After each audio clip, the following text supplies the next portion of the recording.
حکیم طلباء کی پابندہ اور قائدانہ صلاحیتوں کو اجاگر کرنے کے لیے اسلامک اسٹوڈنٹ فیڈریشن جامعہ اسلام آباد کے زیر اہتمام پاکستان بین المدارس ملکی تاریخ کا سب سے بڑا مقابلہ حسن تقریر جو 3 جنوری 2024 بروز بدھ صبح 8 بجے آرٹس کونسل کے اندر منعقد ہونے جا رہا ہے، جس کا موضوع ہے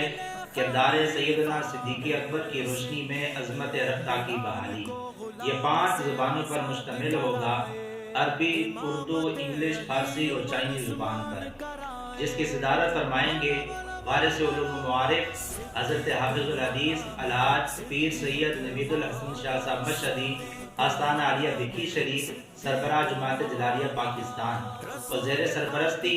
استاذ العلماء ابشار علم و حکمت ظفر اہل سنت ڈاکٹر پروفیسر پیر محمد ظفر اقبال جلالی صاحب، پرنسپل و شیخ الحدیث جامعہ اسلام آباد۔